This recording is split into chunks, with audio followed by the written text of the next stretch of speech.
Shatrupa, I just talked to Yes. Dean sir, and he says that he is facing a bit of internet issues. So he just requested we can wait for 2 more minutes and then we will start. Okay? Okay. And the meeting is now live streaming on YouTube. Yes, yes, yes. So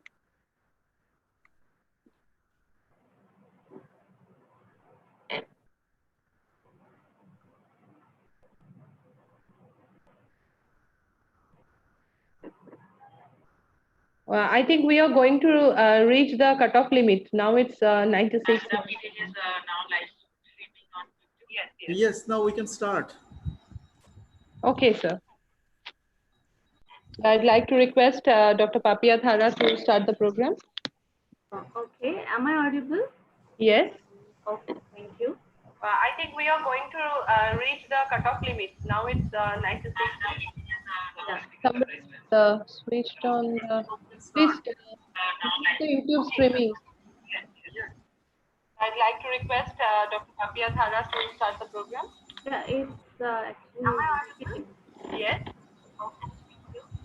Somebody kept the YouTube streaming on at the parallel. So better. I think Papia, can you mute the YouTube? Papia, stop the YouTube streaming.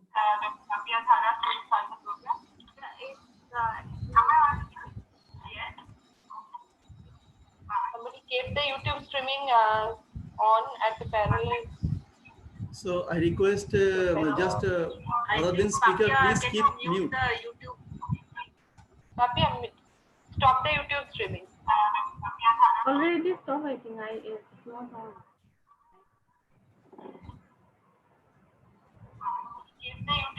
Then somebody else is. Request just other than speaker, please.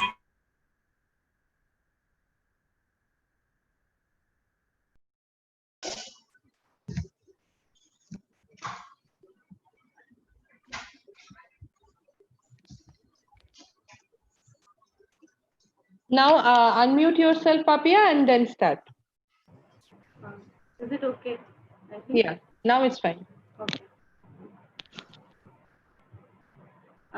So good evening, our distinguished speaker, Dr. Reena Ahmed, all participants who are mostly faculty members, students, and medical professionals, our respected team of School of Basics and Applied Sciences, Adams University, Professor Bimal Kumar Sarkar, Dean of R&D, Adams University, Dr.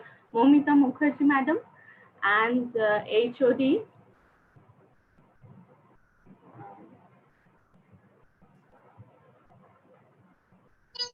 It is unmuted already.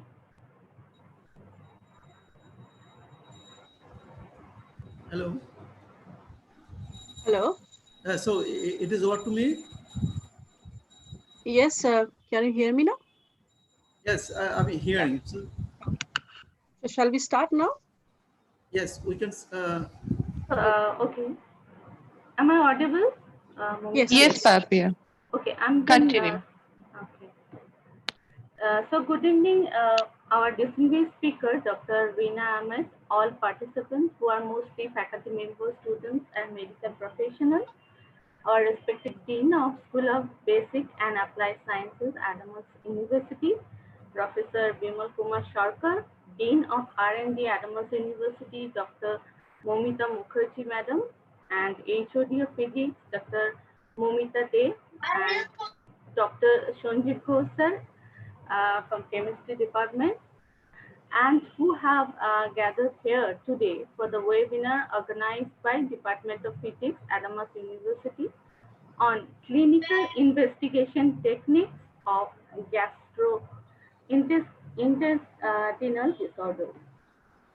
I am Dr. Papia Thara, very much pleased to introduce me as Assistant Professor and Coordinator of today's webinar.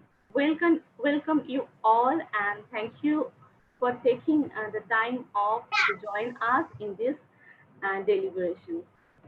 During the pandemic situations, we are going through lots of queries about our health. Now we become more concerned about health, like What seems like diarrhea may not be just diarrhea. Dr. Reena Ahmed, Senior Endoscopy Fellow at University Hospitals, Coventry, UK, will talk about the clinical use of invasive and non-invasive tests in the patients with diarrhea or other gastrointestinal problems. She will discuss the tools and techniques like endoscopy and other advanced diagnosis methods used by modern day uh, clinicians. It would be an honor and pleasure for us to invite you to join the webinar session. I'm very pleased to announce that we have 380 registration and expecting good number of participants in live YouTube. Live streaming will be available with following YouTube link I have sent via mail to you. Please subscribe our Department of Physics at Mass University YouTube channel. And without delay, now I would like to request Dr. Bimal Kumar Sarkar sir to address few words. Thank you, Papier. So this is the School of Basic and Applied Sciences, Adamas University, Kolkata. And today webinar on clinical investigation, techniques of gastrointestinal disorders is organized by the Department of Physics, Adamas University. And this is during this lockdown time, during the 3 months, I think fifth or sixth presentation from the Department of Physics. And it's our pleasure that today Dr. Ruhina Ahmed, Senior Endoscopy Fellow at University Hospitals, Coventry, UK, just kindly accepted our invitation and today with us, and also with us a number of people. The scholarly activities is going on. The scholars, the researchers, scientists, students, faculty members from different fields, right from physics, chemistry, even I think in mathematics, different departments, different field, people are here. So it's the right moment and the right time, right platform to share their views, their idea. And I'm quite sure that today this webinar is going to be a big event one, and where just we can know many things which we don't know, where we can share our ideas, which one another can participate in a collaborative way. So this is a very big moment and very eventful event. I say that today is the time what the Department of Physics is organizing. This webinar will just bring the grand success at the end of the webinar. And I wish all the success and big success from the webinar today. Thank you very much.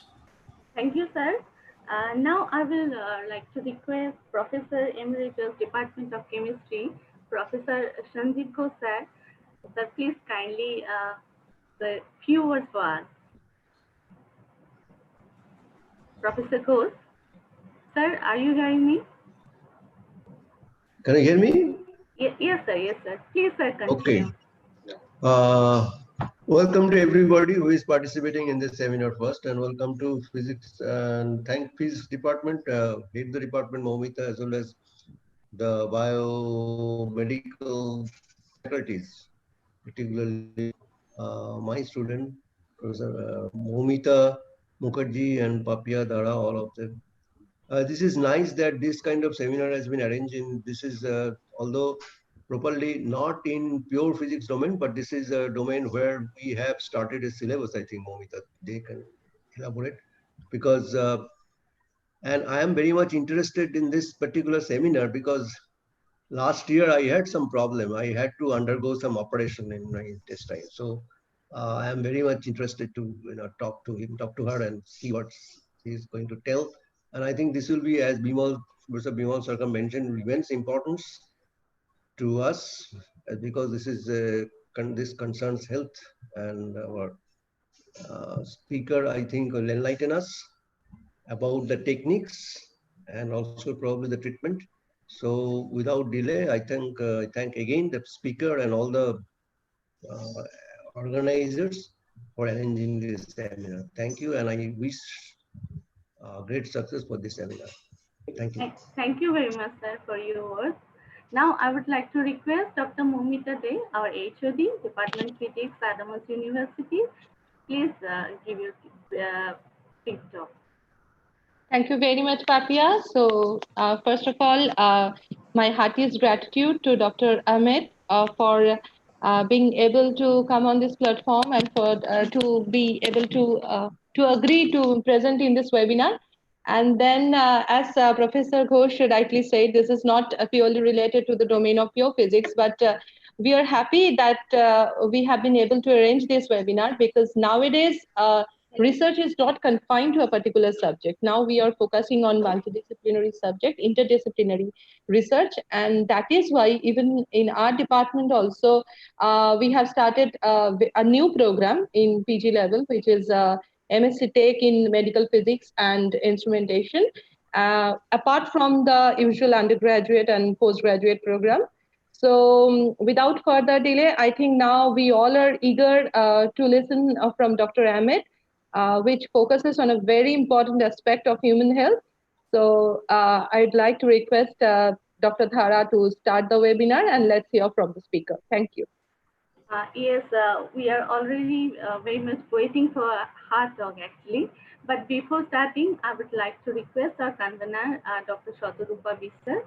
Please introduce our speaker, Dr. Reena Ahmed. Thank you, Papia.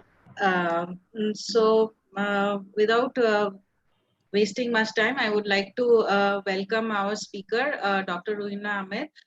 Dr. Ahmed is a gastroenterologist with special interest in upper GI endoscopy. She is currently a fellow in endoscopic ultrasound in Coventry Hospital, University Hospital, United Kingdom. Following training in internal medicine and MRCP, she completed 5 years of her higher specialty training in gastro last year. She has been working in National Health Services in England since 2008. She is due to start as a consultant gastroenterologist from September in the same hospital. So all the best for your future endeavors, Dr. Ahmed. Now I would request you to begin the presentation. Thank you, everybody, and thanks for the nice introduction. So I was born in Calcutta and did my schooling in Sakhawat Memorial. So unlike the name, I think the spirit of the city, Kolkata now, has remained the same. And I wouldn't praise only my city. I think no crisis, including Corona, Amphan, Cyclone, has actually dampened the energy of the people of India. So thank you, everybody, for joining and showing the interest and embracing scientific technology, okay? So I'll start my talk now. So the topic is clinical investigation techniques of GI disorders. So before I go through the cases, just a minute.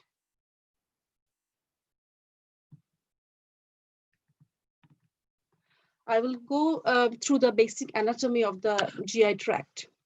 Oh, everybody can hear, yeah? Yes, we can hear you. Okay, yeah, okay. So the basic anatomy GI tract, so it's a hollow organ. It's about 9 to 10 meters long, and it starts from esophagus. Sorry, I'll just go back again. Starts from esophagus, mouth, esophagus, stomach, small bowel, small intestine, large intestine, and then it ends in anus. So esophagus is 0.25 meters, stomach is 0.5 meters, small bowel is the longest part of the gastrointestinal tract, which is around 7 meters. So if somebody opens the tummy and take out the small bowel, spread on the floor, then it will cover the whole floor actually. Large bowel is 1.5 meter. So basic functions of our bowel is digestion, absorption, and excretion. So when we are eating food, it obviously after chewing in the mouth, it transport via esophagus to the stomach, and then stomach mainly stores the food and causes some mechanical and partial chemical digestion in the stomach. After that, the food goes to the small bowel, where there are a couple of vital organs. You can see pancreas and liver. It excretes through the bile duct all the enzymes and helps in further chemical digestion. Small bowel, it actually divided into few parts: jejunum and ileum, which connects to the here in the large bowel. So it's a very vital organ because all the nutrients and most of the vitamins get absorbed in this part. Okay. And then in the large bowel, when the food residual enters into the large bowel, it's basically becomes stool, and then the stool travels. And in the large bowel or large intestine, what happens, basically the water, vitamin K, and some ions get absorbed, and then the stool get stored in the rectum and end of the large bowel. And then when time comes, it expels through the anus. So if you just categorize the major parts, then it is good. It's actually good to understand the whole tract.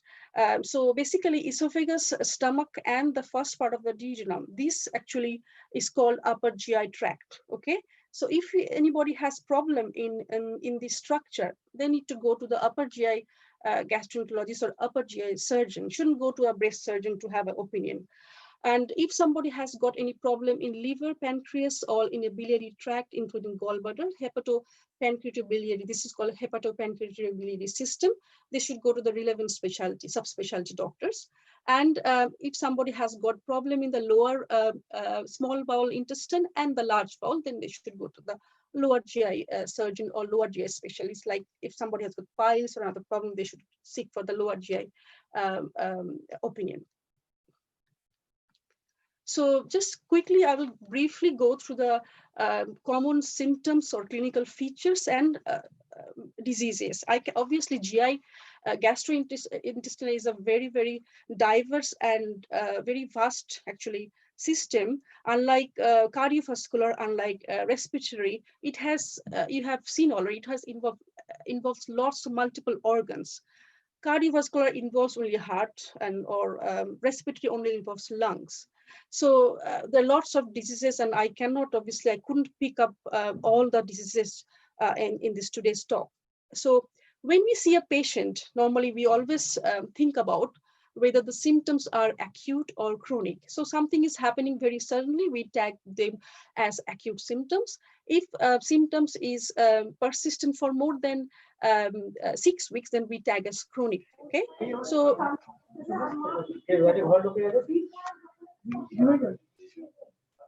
you okay? Yes, yes. You can Yes. Yes. That's okay. Okay, so the problems, the disorders can be caused by infection like bacterial virus infections.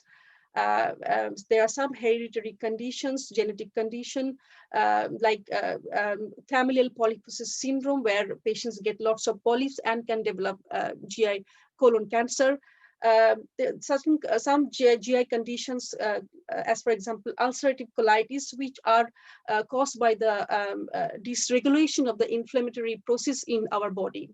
These are chronic conditions. Autoimmune conditions, that in simple terms, our body produces some protein called antibody, and that antibody or protein acts against our own body. Celiac disease is one of the conditions where patients get diarrhea.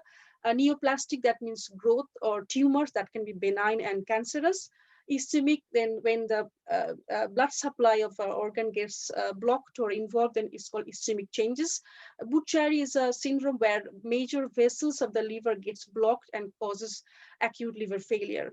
Other miscellaneous means that could be anything like drug-induced liver injury or any foreign body injury, that can be anything. So these are the basic, most common symptoms we normally encounter in our clinic or hospital, those who have got a gastrointestinal problem.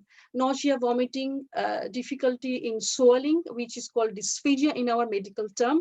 Acid reflux, heartburn, I think most of us probably get the symptoms. Belching, abdominal pain, chest pain, jaundice. We see jaundice patient in liver problem mainly, or in the pancreatic problem.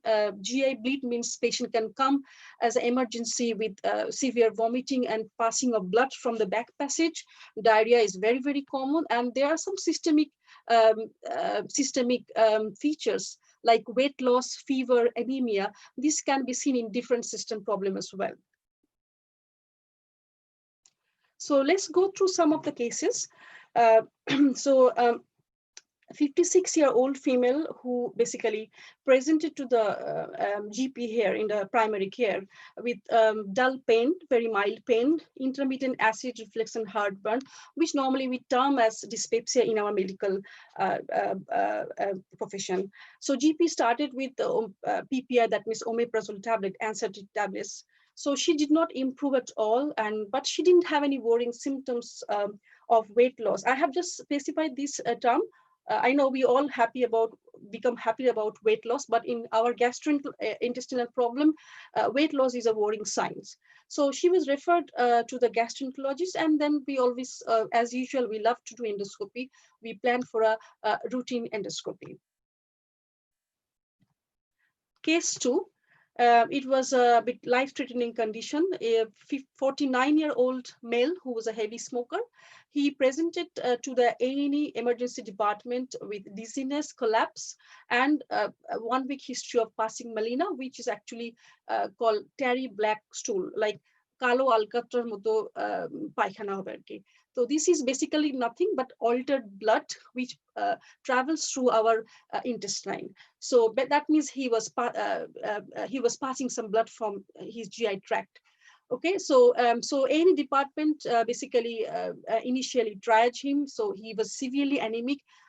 Normally hemoglobin value normally is in a normal male is above 130, 140, like sorry, 14, and his hemoglobin was almost 6, and he was in acute kidney injury.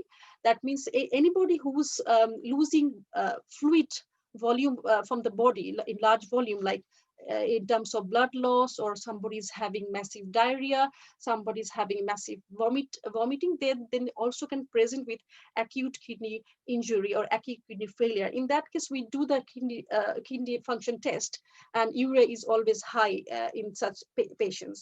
So he was treated with IV, like intravenous antacid medication, omeprazole. He was given blood transfusion, but in spite of that, he remained very unstable and had low blood pressure because he was not picking up. So he was kept nil by mouth, and we were called urgently. So we saw him, and we planned for emergency endoscopy. I tag his here as, I highlighted as emergency because this is a life-threatening condition, and as per the NICE guideline, we should do the endoscopy within 12 hours time. Next case is case number 3. Is a 76-year-old male who basically presented with long history of burping, acid reflux, and he had a problem in swallowing food, which is called dysphagia, progressing swallow problem. And mainly he had problem with the solid food because he was not able to eat anything. He obviously lost some weight. So GP referred to the gastroenterologist, and any patient who is above 55 or even 60 who is having weight loss and having swallow problem, we always suspect for cancer in UK. Even I think also should suspect cancer in any developed countries as well. So we plan for urgent endoscopy. So I'll quickly go through the endoscopy history now. So first, it was invented in 1806. Obviously, the purpose was to examine the organs by the natural orifice. So you can see the pictures. First picture, I don't know how they used to use those rigid scope. Probably they used to put from the mouth or other orifices to examine, but that was initially used by the gynecologist or the surgeon. Then they started using the lights actually in 1908. Then semi-flexible endoscopy was introduced in 1930. And then first fiber optic endoscopy was introduced in 1957, I think in South America. I couldn't find any relevant actually history when actually it was introduced and where it was introduced in India.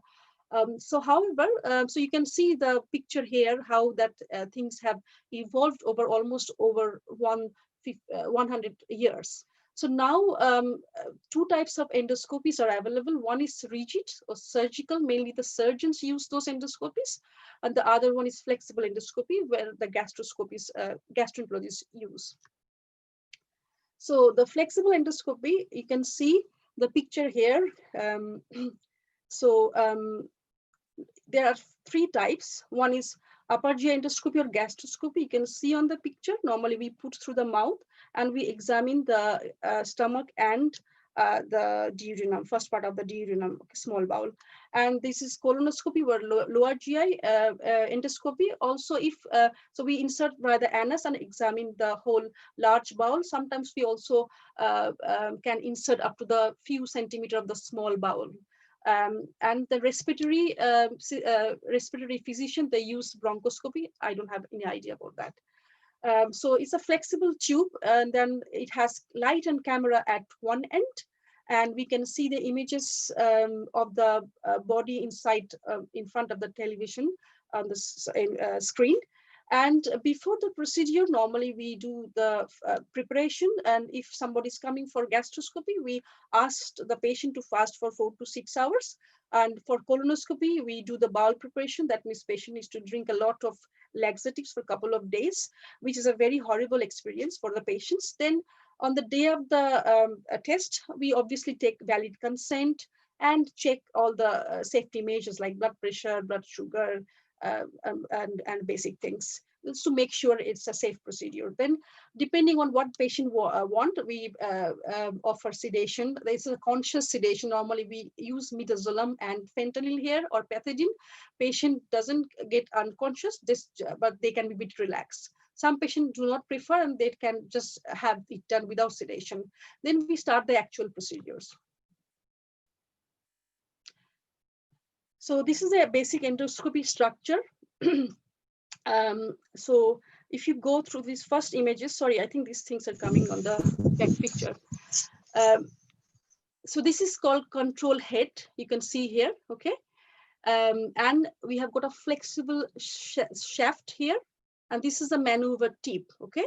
And this is called umbilical cord of the endoscopy. And this is a structure which normally we connect to the main machine here. So there's a picture of the endoscopy here, which is one of my endoscopy machine in my hospital. So this is a machine where we have connected that part to get the light, source of light. And this is the umbilical cord here. And this is the head, okay? And this is the shaft. So if you see this picture, you can see a couple of wheels here. Okay, this is the wheels. Normally we basically move to control the tip, like tip can move up and down or side by side. Okay, there are two wheels. And there are a few buttons which we normally control to push air, or for flushing, or for washing the lens. These are all the buttons to capture pictures as well, these 1 and 2 buttons. And this is a very important structure, which is called a biopsy channel. There's a cap here, you can see on this picture. This is a very important channel because through this channel, we insert the biopsy forceps, we insert all the catheters or all the therapeutic tools. Okay. So this is a cross-sectional view of the typical endoscopy. Obviously, I'm not a technician, but whatever background knowledge I have got, I've tried to accumulate. So there are actually 5 channels here, important channels. So these channels is a fiber optic line, okay, which passes the light, the yellow line on the top. And then there's another fiber optic line, which carries the images bundle, images bundles here. And we have got operational channels, which is the biggest one here, you can see, through which we insert the biopsy and all the catheters, everything. And we also do suction from this channel. And there is a small tiny one here, which is water or air or carbon dioxide channels. Because the lens can be very dirty with the bowel preparation, then we have always intermittently clean the lens to have a good visual picture. And then there's another channel which is called water jet. We need to sometimes flush the inside of the bowel. We use water for that. And the whole, this is a real view of the tip of the endoscopy. And obviously it has got some metallic outer sheath and covering tube as a structure. So this is the endoscopy system. And so this is a monitor. We keep another monitor at the opposite side as well. And here the main machine, and there is all the suction tubes. And this picture you can see this is a CO2 cylinder. So we obviously the organ is very collapsed. It's a luminal, it's a hollow tube but collapsed tube. So we inflate it with the air. Initially we used to use air, but in UK we use CO2. And then these are all suction tube. When we see blood and things in suction, it all gets stored here. So the procedure inside the lumen, when we insert, obviously lumen is always collapsed. So we insert some, we sort of inflate it with the CO2 or sometimes air when CO2 is not available. So inside the lumen, sometimes it can be very, very difficult to visualize because of the poor bowel preparation. Sometimes patients come, they forget to be fast, like they forget to omit their breakfast, they eat breakfast, they Hey, come for the madam, test. Yes. madam, can you change this pointer like red one, because some of the viewers couldn't see the pointer. Is it possible right now? Just let me try, because I was trying before. Maybe Shall I it's stop? because this is a white screen and they couldn't see. Can I annotate that, this one? Shatarupa, is it? Because I tried Spotlight, but when okay, let me try then. Can you see it now? Yeah, it is fine. This one is Okay, fine. but this on the top, this heading is coming, which I'm not able to move at all. Okay. Let me just. Okay, whatever you're comfortable Okay. right now. But the heading is not coming in our okay, that's screen. fine then. Okay, Yeah, that that's one is okay. not coming. So red one is fine. Okay, yeah. So fine. So this is the collapse bowel. And when we obviously do examination, then we put some air, actually CO2, and then we inflate the inside the bowel or stomach, the lumen, and then we examine. So once we, obviously, that's what I mentioned, that sometimes it can be very tricky because patient forget to fast, and it can be horrible view inside. Then we try to use a jet wash to clean and suck all the residual, and then examine further. Okay.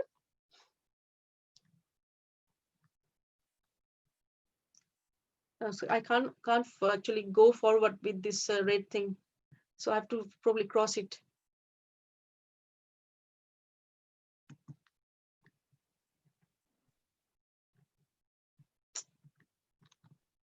So, no.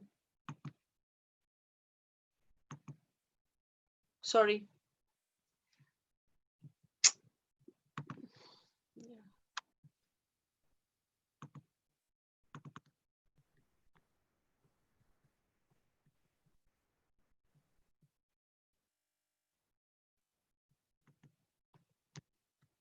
Okay, so next slide. So sorry for the interruption. I think there was some technical error. Yeah, Can you hear me now? Yeah. Yes. Okay. Okay, so this is from the endoscopy. From the endoscopy, as I mentioned, that this is the channel, biopsy channel, or the port where we normally insert the biopsy forceps. So when we see a lesion or abnormal area, normally then we insert this insert the biopsy forceps, and this is the nozzle which is controlled by the assistant or the endoscopy nurses. So if they pull it, it gets closed. If they push it, it opens basically. So through the channel, it comes out, and then we take some biopsy from the mucosa, and we take the biopsy forceps out and put on the slide. This is the basic steps. And just to be aware of, because the inside the bowel, we don't have we don't have any we have, sorry, autonomous nerve supply, so patient don't get any injury in that procedure. Okay. So this is the normal images of upper GI endoscopy, gastroscopy. This is the inside of the stomach. You can see it's nice pink mucosa. And these are all the folds. These are normal folds of the stomach.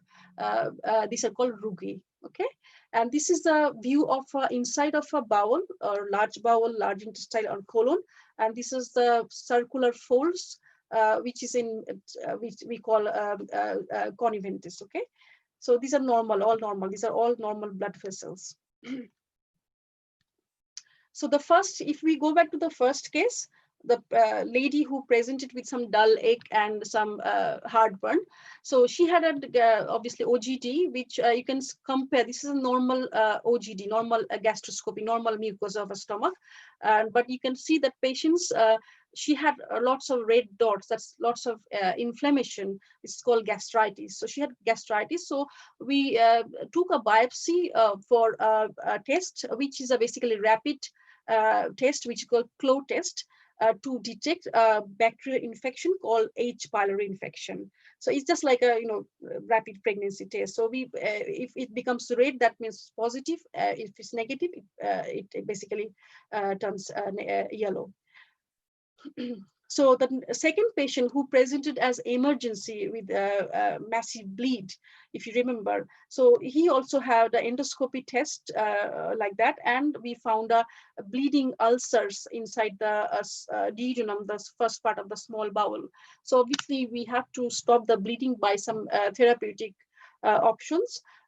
In this case, normally what we did, obviously that picture was from the web because I couldn't collect the picture from my real patient. So we injected around this area with some medication called adrenaline, which is a vasopressin. That means which basically constrict the blood vessels. So we injected to give a good tamponade effect, so it becomes swollen, the whole area becomes swollen and then it compresses the vessels to stop the bleeding. After that, we put some clips to secure the bleeding, and then job was done. So we, on the way out, we took some biopsy from the antrum, and then we did the same CLO test, which was positive for this patient as well. So H. pylori is a bacterial infection, which was positive on both the cases. So let's quickly, briefly talk about this very common infection. This is a most common chronic bacterial infection in the whole world, and half of the world population is infected. But luckily, it doesn't cause severe complication in most of the patients, because most of the patients are very minimally get minimal symptoms, or sometimes they can be just asymptomatic, and it gets transmitted by orofecal route. And as I mentioned, it can persist for many years, decades, without causing any problem. But it causes indigestion type of symptoms, heartburn, dyspepsia, gastritis, as I mentioned in the first patient. It can cause ulcer, bleeding, and very rarely, I think 5% average can cause gastric cancer, but it's more prevalent in Japanese or Chinese people. So Helicobacter pylori infection, basically the specialty of this virus is it secretes urease enzyme, okay, which catalyzes the urea to ammonia and CO2, carbon dioxide. So the CLO test which we did, obviously we put the biopsy in a medium which contains the urea and a specialist indicator called phenol red. So when we put that biopsy here, the H. pylori, if it's positive there, if it's present there, then it hydrolyzes urea to ammonia, which basically increases the pH of the medium and changes the color of the specimen from yellow, which is negative, to red, which is positive. Okay.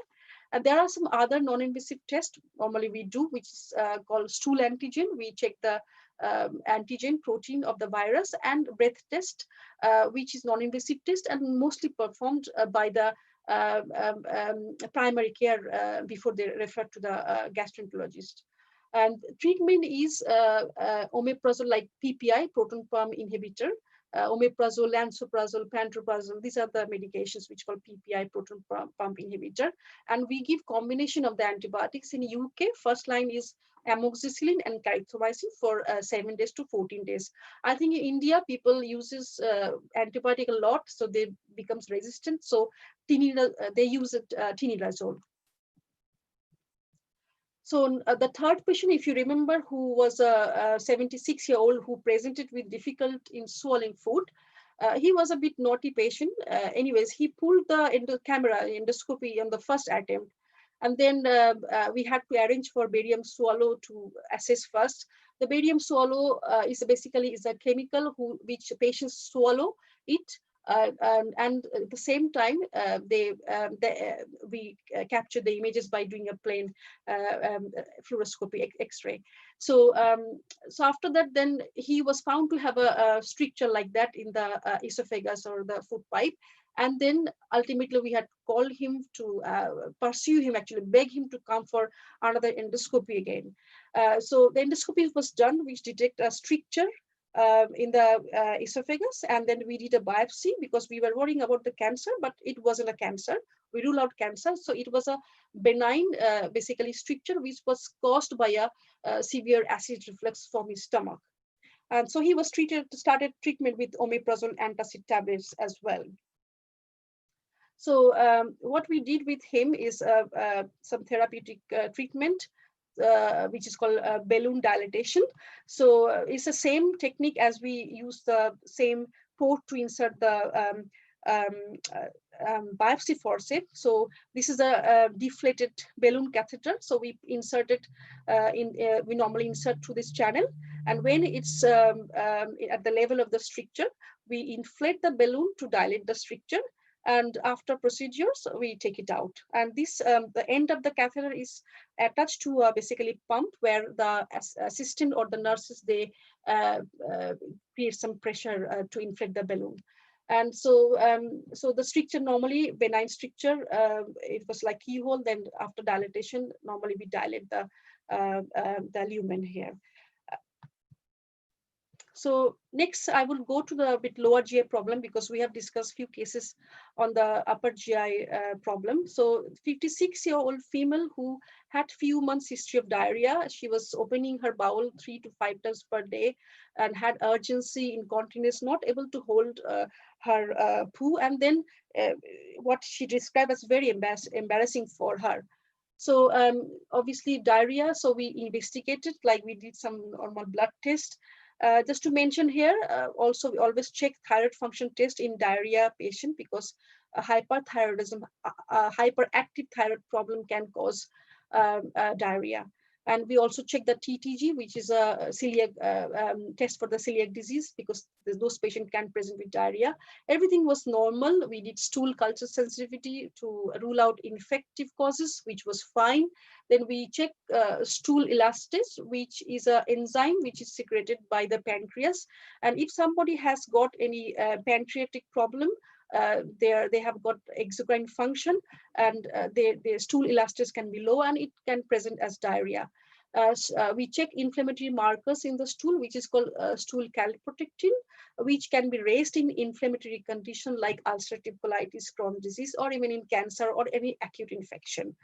Colonoscopy we performed, which was absolutely fine. We took some biopsy to make sure there was no microscopic inflammation. Everything was normal.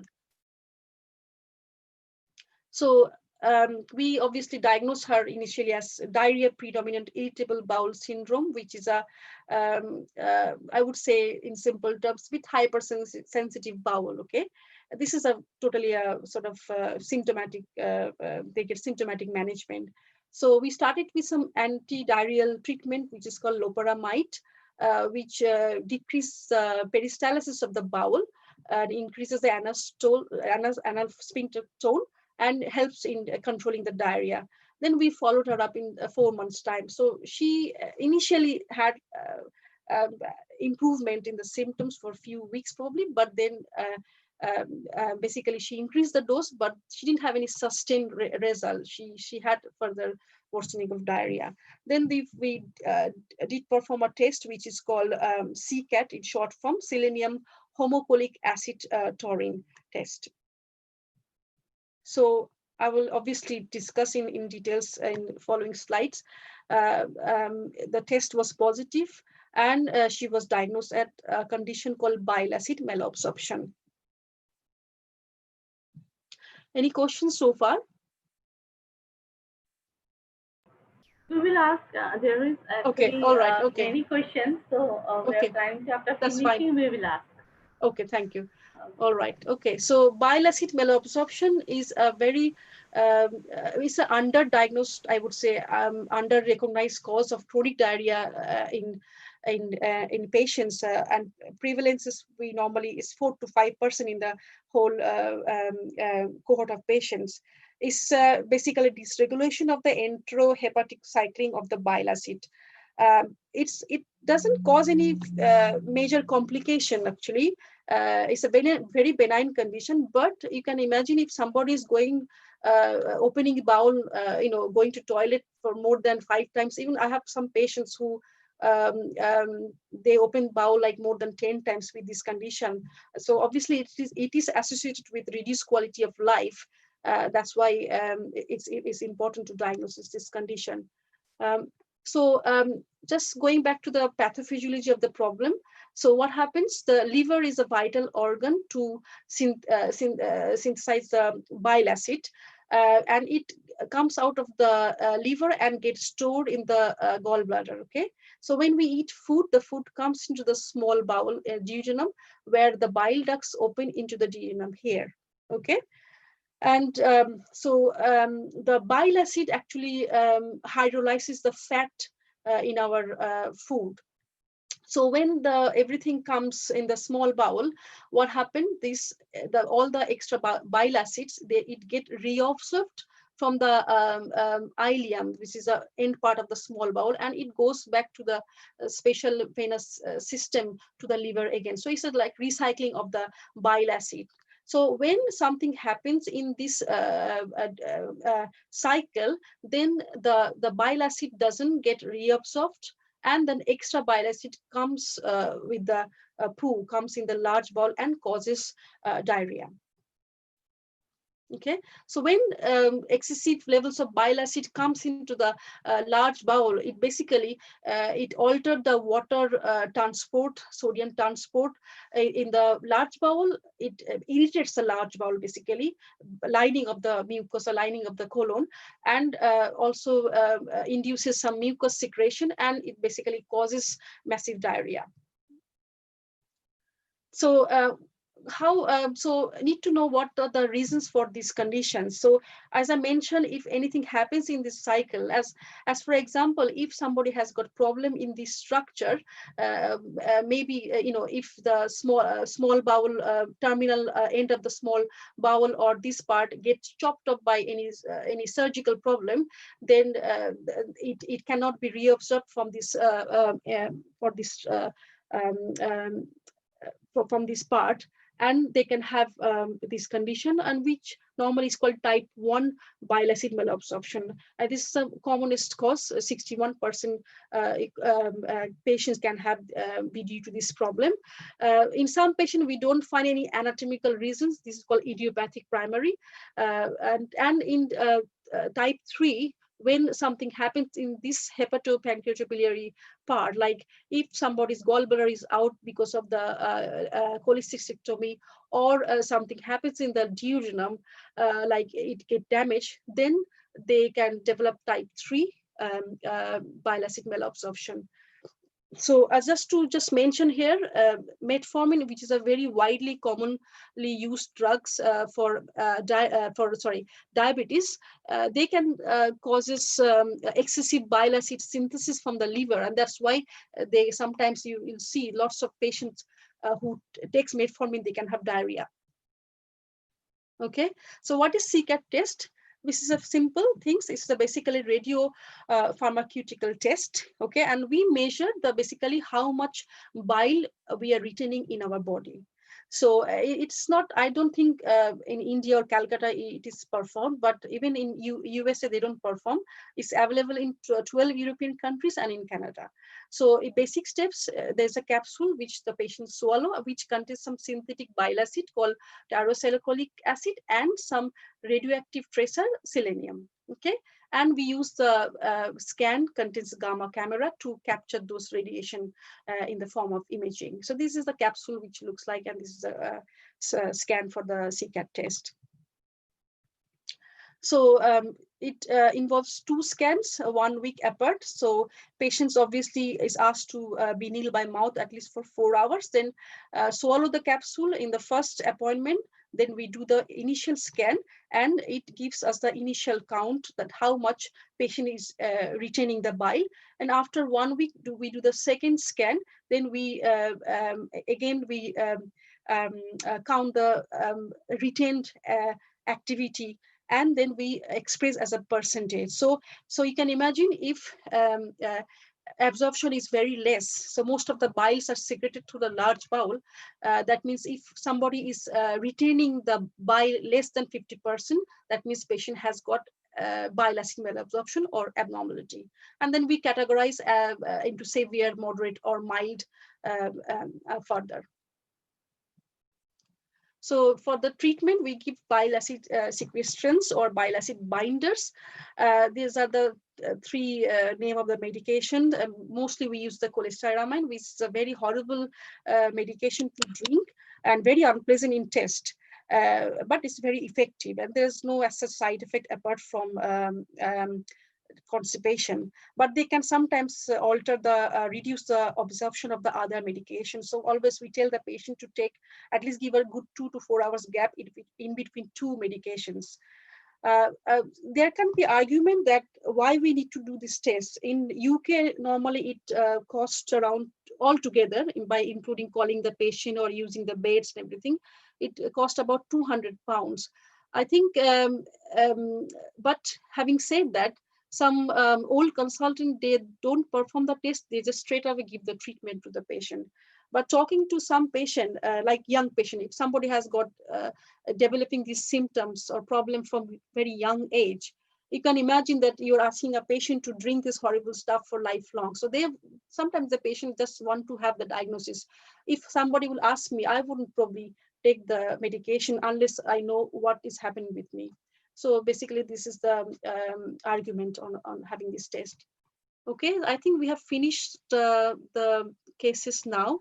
So take home message from the cases we have discussed. Obviously, I couldn't go through all the investigations tools or all the disease because it's a very, very vast subject. But GI tract, you can categorize into upper GI, hepatobiliary, and lower GI tract. And we have got broad spectrum of symptoms and disease in this specialty. Some diseases can be acute, some could be chronic, some are life-threatening. Investigation, we can perform non-invasive tests like blood test, stool test, scan, CCAT test, imaging, and invasive tests predominantly we use as endoscopy. The endoscopy can be used as a diagnostic tool, and also we can do lots of therapeutics through the endoscopy. I only discussed a couple of them. Okay, so thank you very much for listening to me. If you have any further queries, you can always email me. These are 2 emails I can share with Shatarupa. Okay. Thank you, ma'am. It was really informative and impressive. I learned a lot from your presentation, and our participants are waiting eagerly with their questions.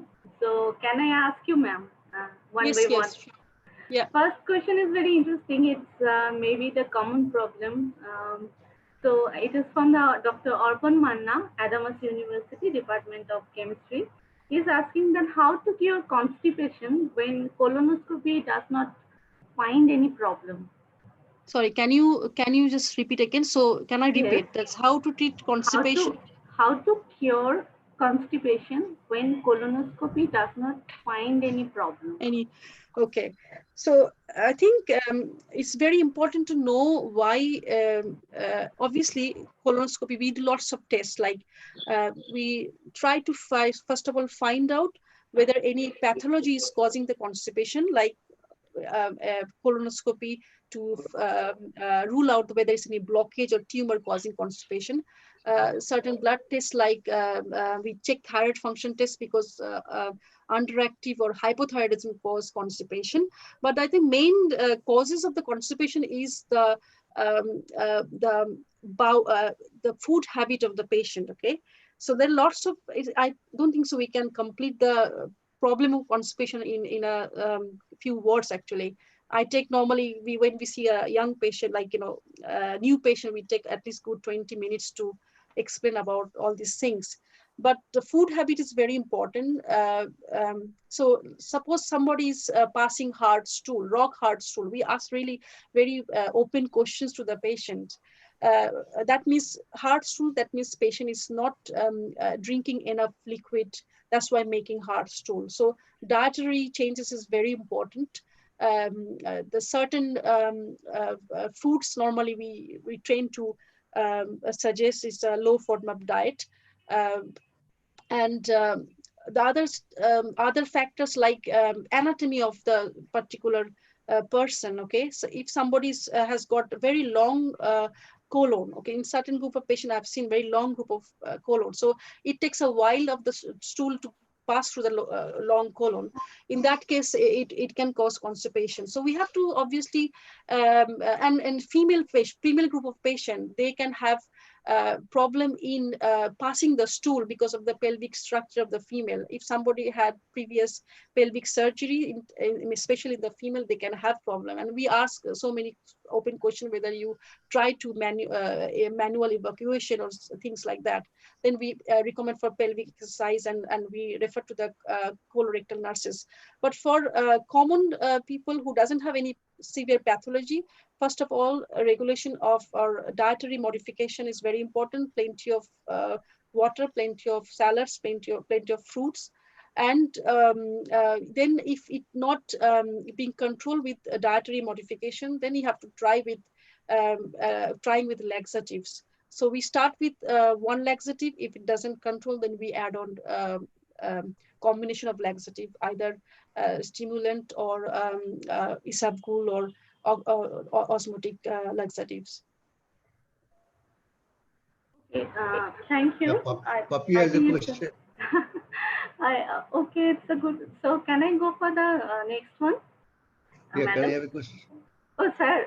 Please, sir. Yeah, Yes. it's a nice talk, Dr. Ruina. Thank Now, you. yeah, most of the I saw, I have a good friend, gastroenterologist, and many patients there are, with problem IBS. Hmm, hmm, IBS is a term, I don't know how to cure this. A doctor also doesn't know. hmm. So, what do you think about this, permanent cure of IBS? Is there any treatment of permanent cure of IBS?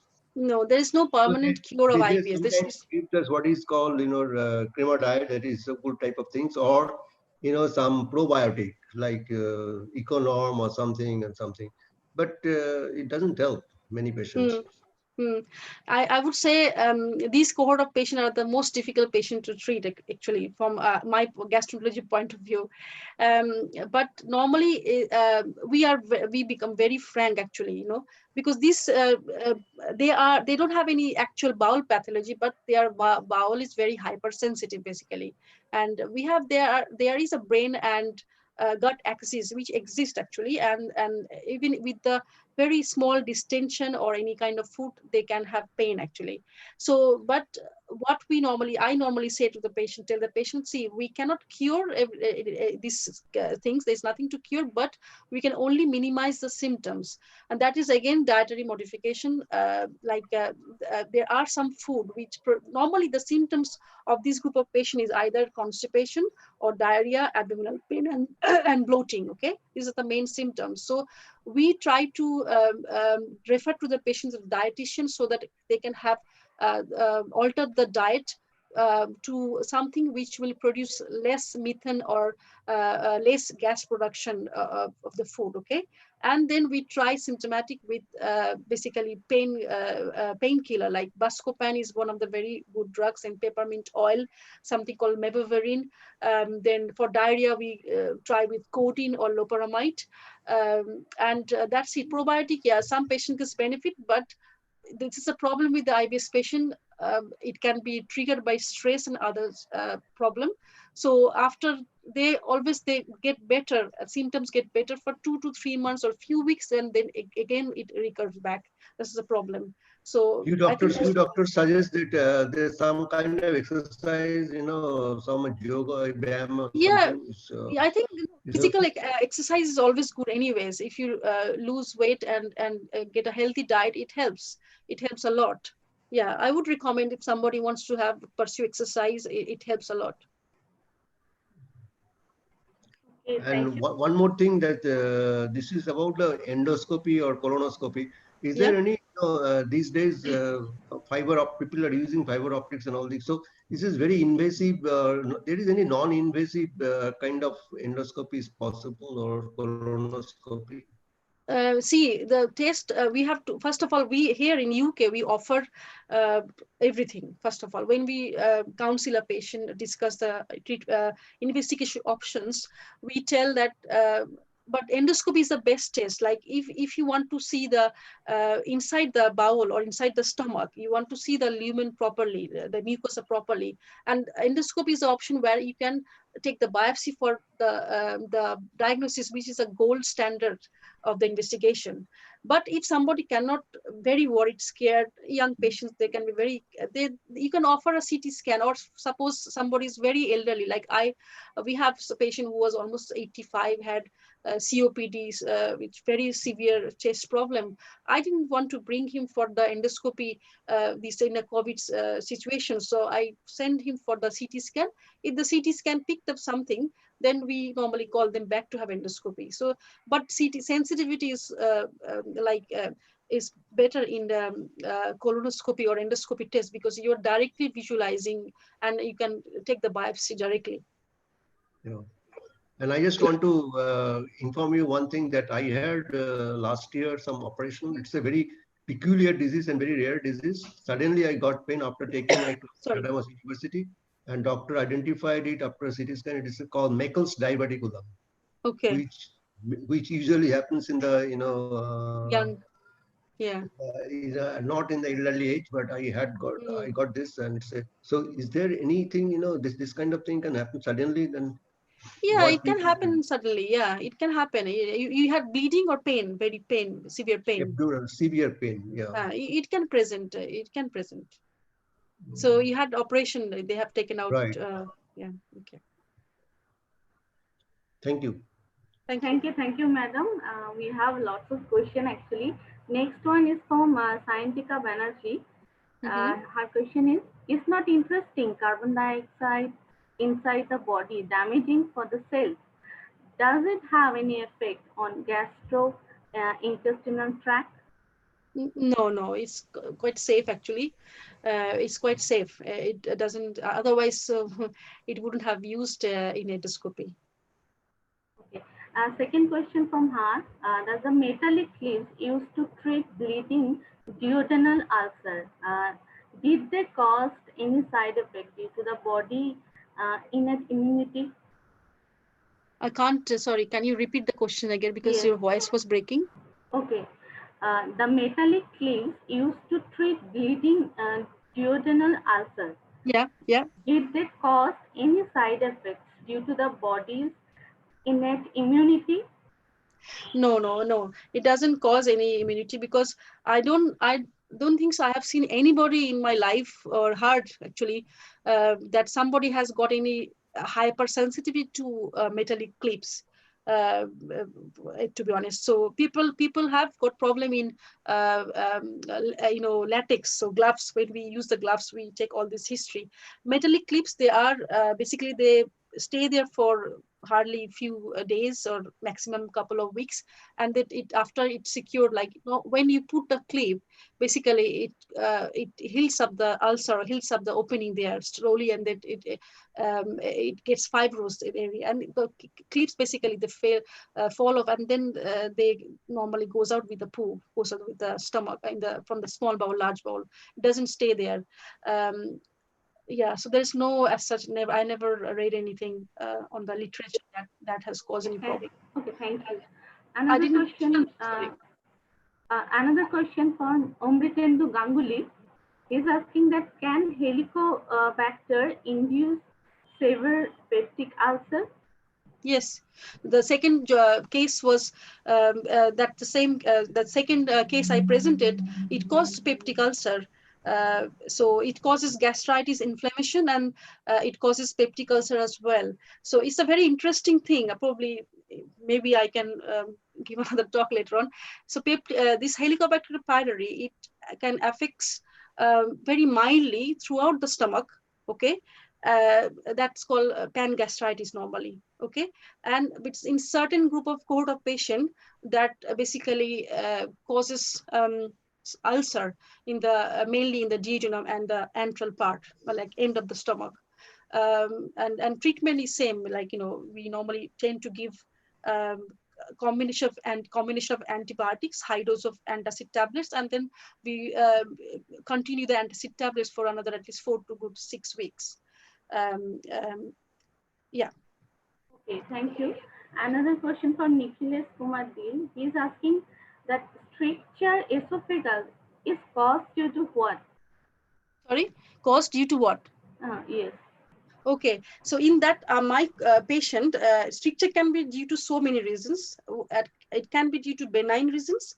In my patient that I presented, he had basically hiatus hernia. So that means, if we longitudinally imagine, we have got a muscle layer in between our chest and abdomen.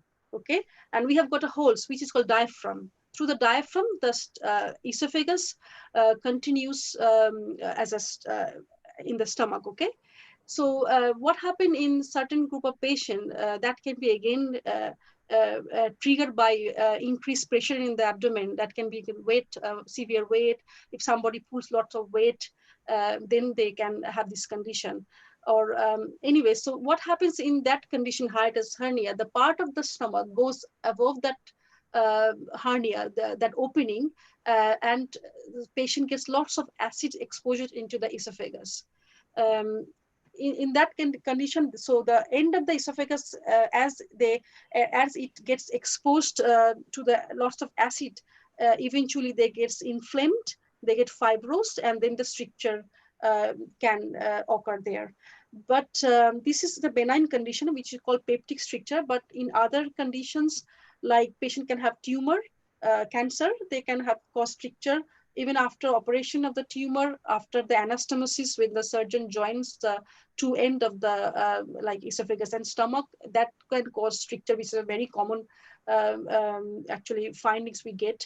And somebody tries to suicide attempt, or ingest any caustic organ, like alkali or acid, it can cause stricture as well.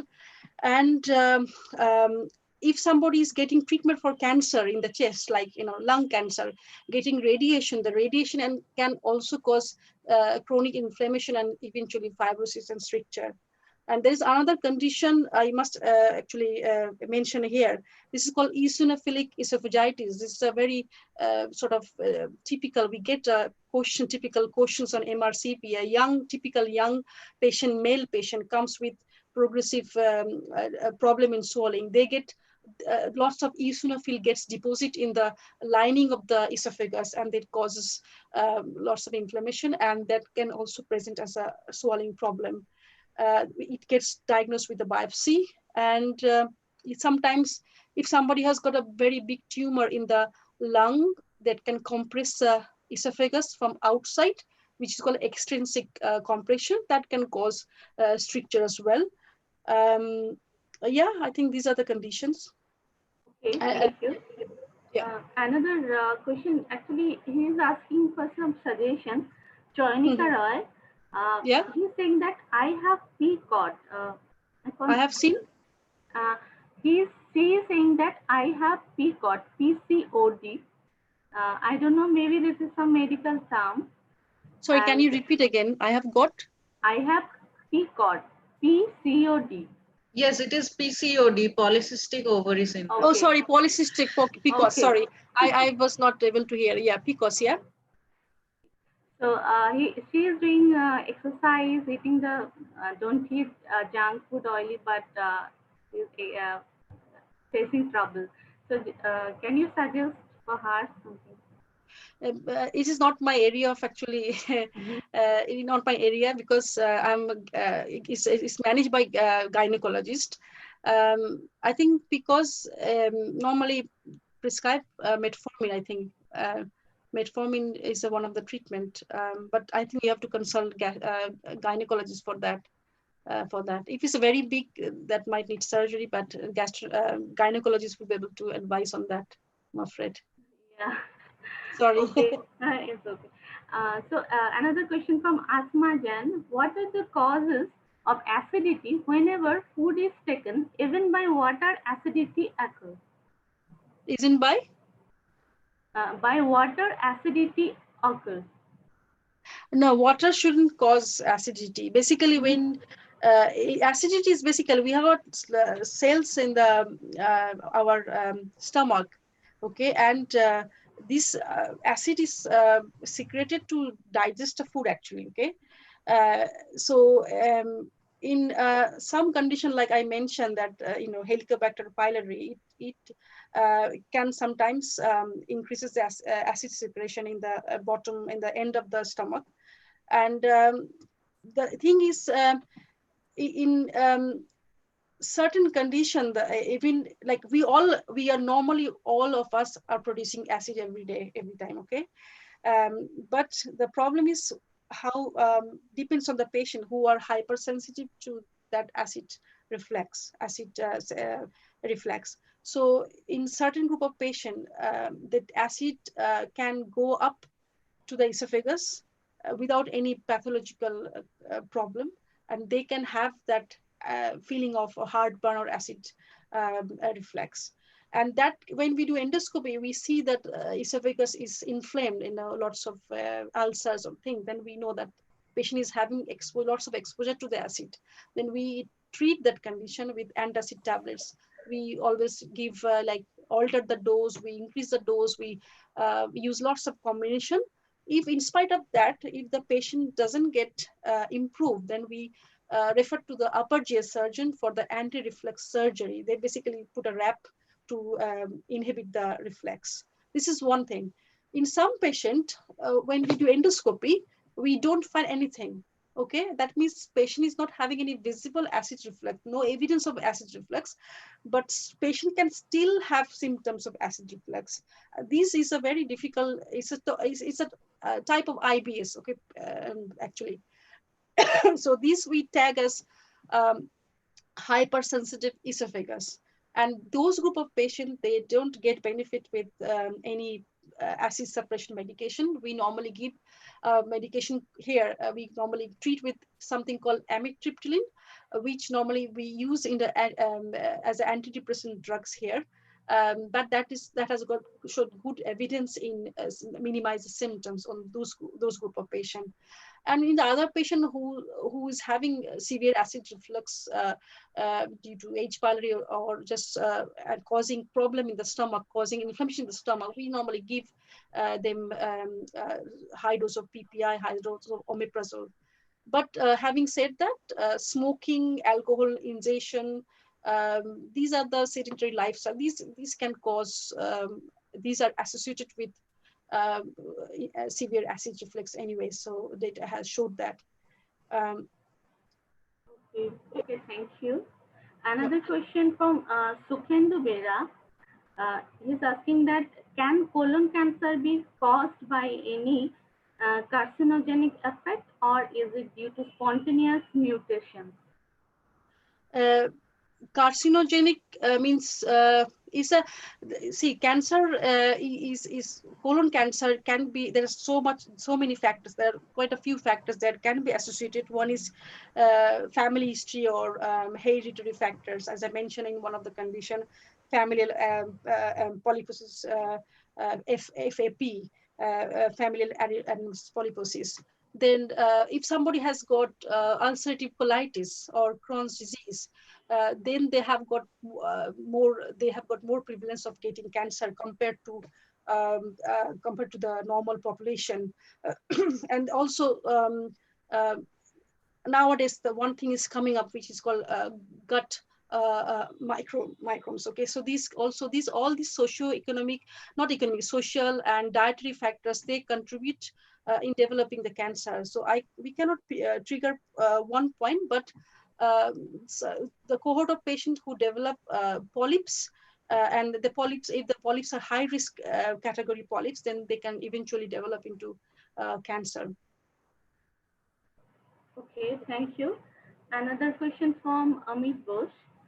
He's saying that one case, patient is 65 years, male, smoker, diabetic, suffers from chronic indigestion, completely depend on uh, ranitidine for relief. Stool, Ranitidine. okay, relief, stool consistency, liquid always, frequency normal. Please Sorry, advise. stool is a liquid, is it? Stool consistency, liquid always, frequency normal. Please advise. Frequency normal. Okay. So I don't know whether this patient had any investigation. Has he had any gastrointestinal investigation, like stool? Just I don't think so. If it's a chronic, it won't be infective. I'm sure. But did he have 65? Did he have it in colonoscopy or anything like that? No information about that. Okay, so I think you mentioned patient is diabetic. So I already mentioned if somebody is diabetic and taking metformin, metformin can causes increases the synthesis of the bile acid in liver. Okay, and that can obviously induces diarrhea, and it's a very very common side effects. Okay, I know lots of patients who after starting metformin they starts with the diarrhea. If the patient is bedbound, and it's very difficult actually. The other is 65 years. It's a very common finding to have common causes of the diarrhea is also diverticulosis.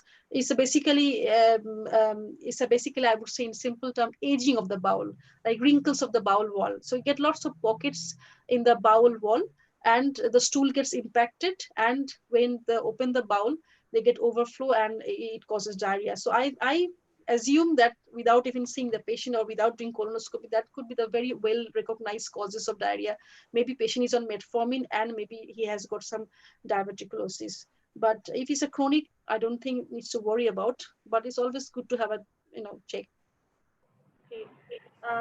Another question from Dr. Deepankar Das.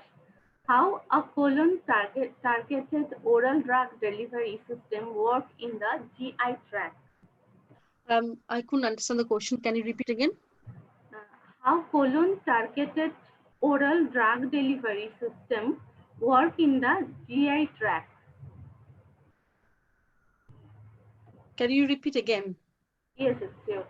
How a colon targeted oral drug delivery system work in the GI tract? So you mean somebody is using through the rectum, how it does work? Am I right? Deepankar Das, if you actually you can ask me in Bengali if you. Yeah, Deepankar Das, are you here? You can ask if you. Or you can email me as well. Yes, so you contact to ma'am by mail. Yeah. Hello. So, Hello. yes. Yes, thank you very much for your nice presentation. So I am asking about the pharmacokinetics of drug delivery systems actually. Well, it's the same as every other drugs, to be honest. So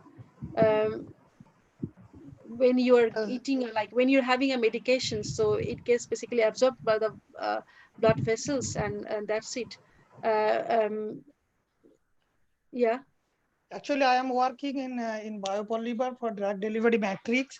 So I want to know from a doctor that what obstacle can I face during the synthesis of my matrix for colon targeted drug delivery.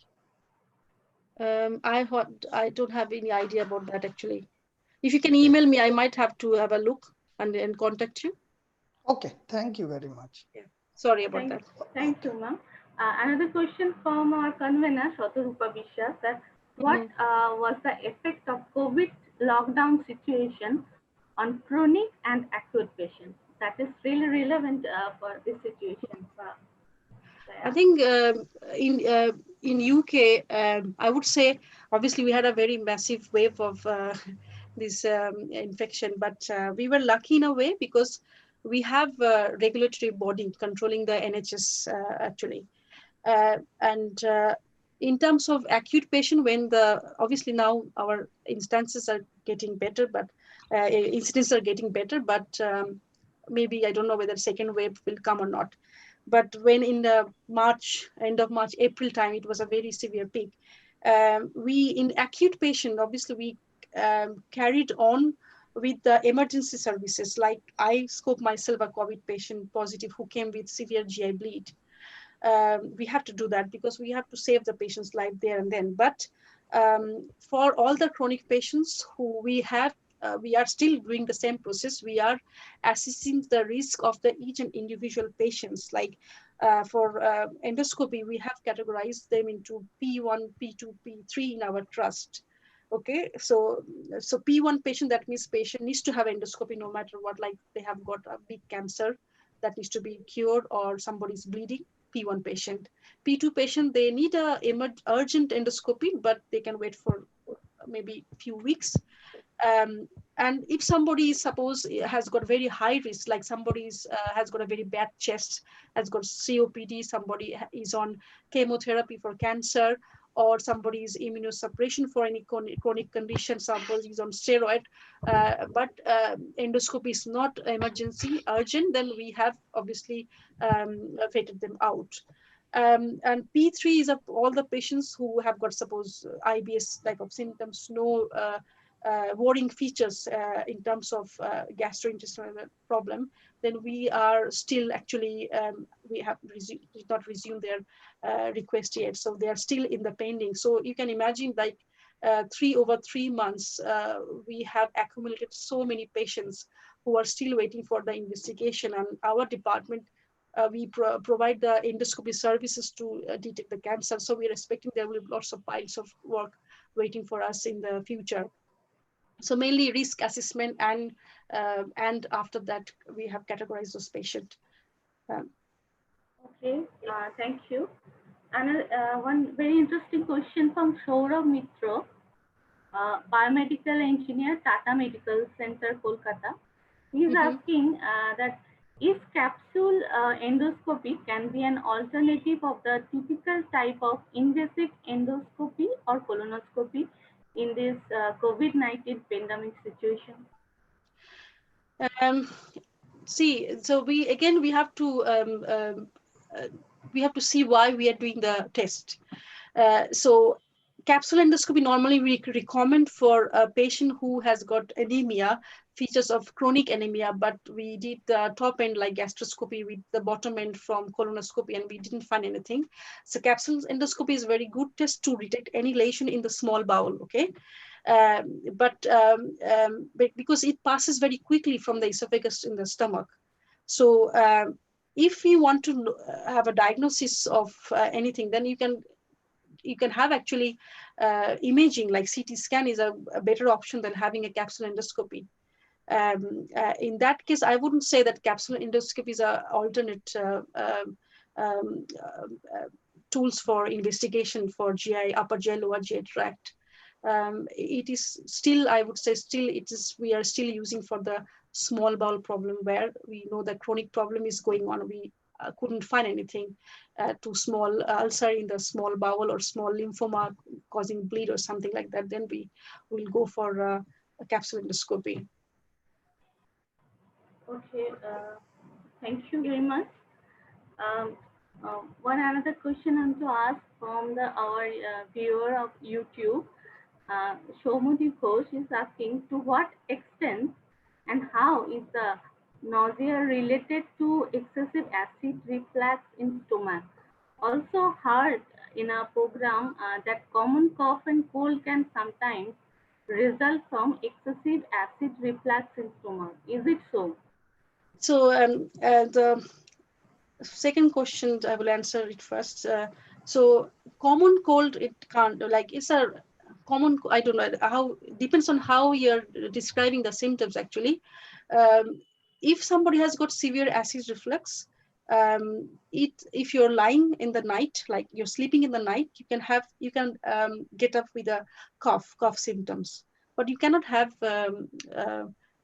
sputum. You cannot produce sputum, or you cannot produce any secretion from the nose because of the acid reflux. But one of the symptoms is well recognized symptoms is you can get up in the middle of the night while sleeping with a severe cough, kashi যেটাকে বলে.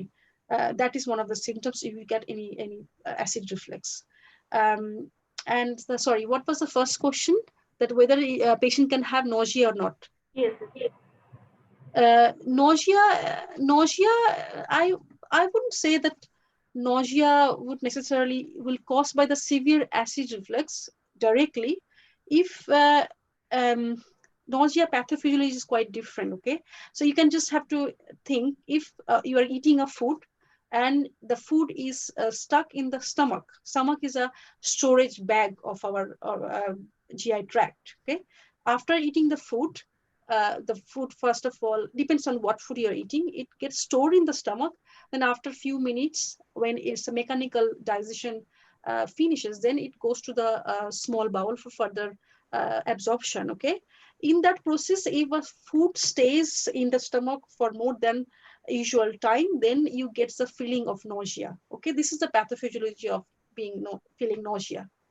And then if you're eating too much food or whatever the cause, you can obviously vomit out the food, okay, if you're not able to propel that food out of the stomach. So if somebody is producing lots of acid reflux, it not necessarily would cause nausea all the time. If the food is not being moved from stomach, then you will have nausea. But if you're having a particular pathophysiological process where you're having lots of acid exposure, you're having a problem, a big ulcer or problem, very severe gastritis, then obviously it can cause some, it can disrupt the normal physiological process of the stomach. In that case, indirectly, you can have nausea. Okay, thank you. So actually there is a lots of question, but we have a time foundation. So last question I'm taking from Dr. Bimal Kumar Sarkar, our dean, that he's actually he wants some kindly if you comment how far a medical physicist can assist a medical doctor to test equipment. Sorry, can you repeat once again? His voice Yes. was breaking. How far a medical physicist can assist a medical doctor for test equipment? In UK system, I think, yeah, sorry, it's a very actually interesting question. I think we do other non-invasive tests in some of the conditions, which I haven't mentioned, is some other conditions called achalasia cardia, okay? Or even measuring in pH of the in severe acid reflux cases. So in certain conditions like achalasia, what happens, obviously we transport the food from through the esophagus to the stomach, from mouth to the stomach. This is basically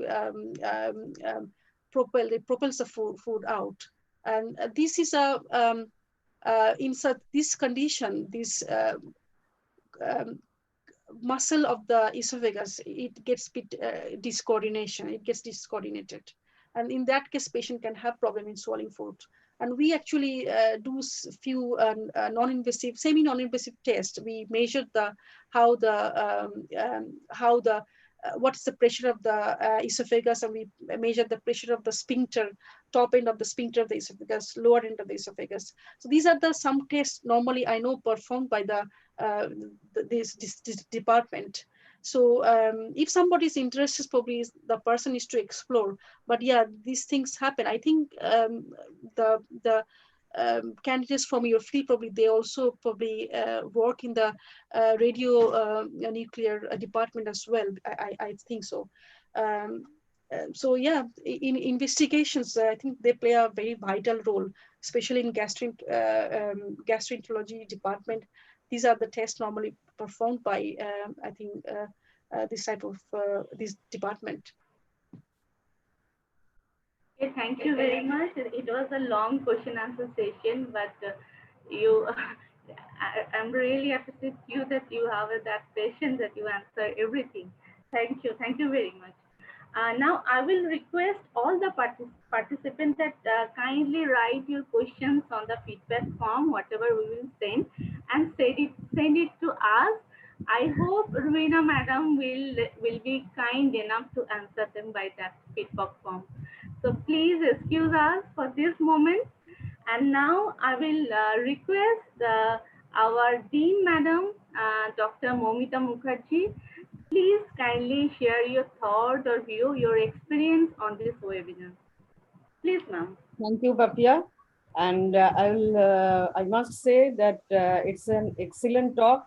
And thank you, Dr. Ahmed, for this Thank you. interactive and thank you, interactive and informative speech on different types of disorders and various treatments of the GI tract. But we came to know about, in general, that the gradual evaluation of the present GI technique,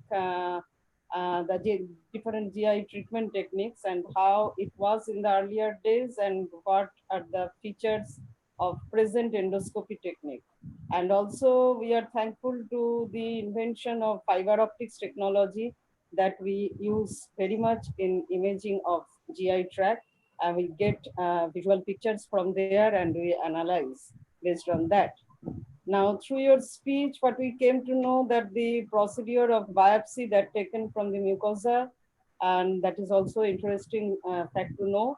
The facts and difference of two types of imaging. One is endoscopy, another is colonoscopy. What are their difference and under what conditions those are prescribed are also covered. And actually, the GI problem in different patients you covered beautifully case to case basis.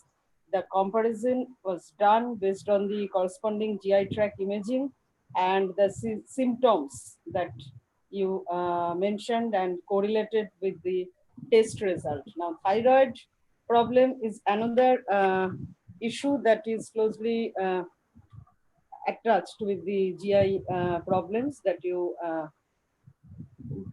described. Now, so at the end, we came to know about the different facts of our own gastrointestinal tract. And nowadays, we always see that many people are suffering very much with the GI tract issues. As Professor Ghosh already told, last year, I can remember, I was very much ill with this problem. And then sometimes people say, or the research papers say, that somehow the food adulteration issues are there, and that is closely associated with the GI issues, if I'm not wrong. So in our country particularly, the problem is very much, and due to those bhajal, what we say, Tel the khabar. people are suffering like anything.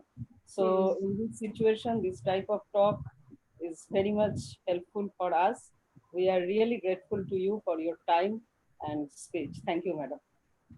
Thank you very much. So it's basically we have to look after your bowel like your skin. Okay, if you look after your skin, hair, and nails, it looks brighter. So if you eat healthy food, your bowel will be in a good condition. That's what I would suggest everybody. Okay, thank you very much for invitation. And as I Thank said, you. yep, Thank thank you. you. Actually, it was a very good message for us, whatever you said last week. And I want to announce that e-certificate will be provided for attending the webinar, and feedback from us will be sent by mail.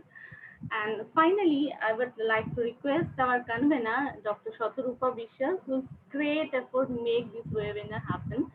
So please proceed for vote of thanks and conclude the night session. Thank you very much. Thank you, Papia. It was a long session. We have come to the end of this webinar. So first of all, I would like to thank Adamas University for providing us the platform for knowledge sharing. On behalf of the Department of Physics, Adamas University, I would like to thank our speaker, Dr. Ruhina Ahmed, for taking out time from her busy schedule and sharing her experience in such a wonderful way. It has really helped the participants gain a lot of insights. So we can understand that from the boarding of questions that were coming. So, and also I would like to thank our Dean, School of Basic and Applied Sciences, Professor Bimal Kumar Sharkar, for providing us the opportunity to organize the webinar, and also for his active participation towards making the webinar a success.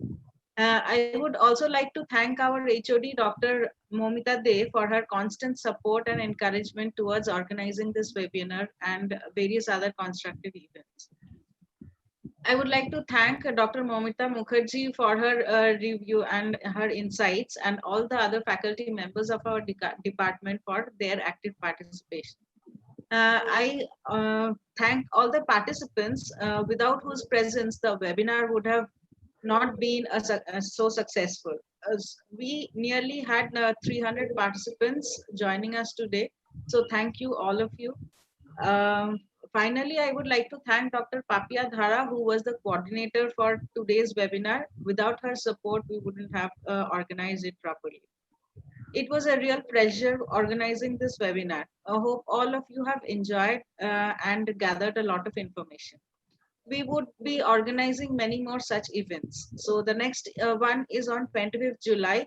Uh, Bangabandhu Chair Professor Joyshri Roy will talk on COVID-19 and sustainable development in developing country context, special reference to India. Hope to see you there. So that's all for today. Have a good day, Dr. Ahmed, and good night, all of you around Indian time zone. Thank you. Thank you, Shatarupa. Thank you very much all for your Thank you. attention.